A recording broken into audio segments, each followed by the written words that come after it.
May batas para sa mahirap, may lusot para sa makapangyarihan. Ito ang kwento ng ustisyang may pribilehiyo.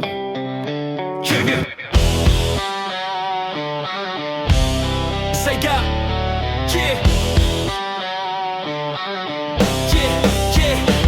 sakado, isang sigaw lang po sa sagad. Walang tanong, walang paliwanag, bagsak. Pero pag may pangalan, biglang humahaba ang oras, ang proseso, ang palukit ng hustisya.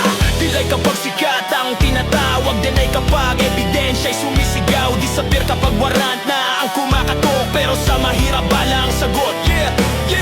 Tinuruan nyo kaming manahimik, tinuruan nyo kaming matakot. Ngayon batas na ang humahabol, bakit kayo ang gustong umiwas? Kung tama kayo, bakit kayo tumatakbo? Kung malinis kayo, bakit kayo nagtatago? Ang hustisya hindi eroplano, nalilipad kapag delikado.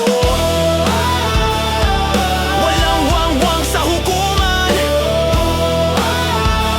patay-patay patangdaan. Kainin, harapin, huwag tumakbo. Pantay-pantay sa batas na to. Harapin, huwag tumakbo. Pantay-pantay sa batas na to.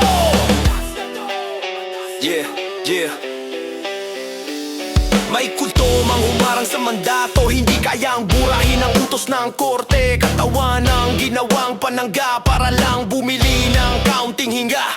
May nawawala, katahimikan ng sagot kapag may koneksyon, pagtatago ang payo. Sa mahirap, kasalanan agad ang hatol. Sa mayaman, strategy ang maglaho. Dating galit sa flight risk, ngayon boarding pass ang hawak. Ang batas hindi elective, hindi pwedeng i-drop kapag mahirap. Kung tama kayo, bakit kayo tumatakbo? Kung malinis kayo, bakit kayo nagtatago? Hindi followers ang panangga, hindi power ang sagot sa sala. Walang wangwang sa hukuman, pantay-tapay patandaan. Harapin, huwag tumakbo. Pantay-pantay sa batas na to. Harapin, huwag tumakbo. Pantay-pantay sa batas na to. Hindi kahinaan ng sumuko, hindi prinsipyo ang magtago. Ang warrant ay utos, hindi mungkahe. Ang hustisya ay proseso, hindi biyahe. Patayin ang sirena.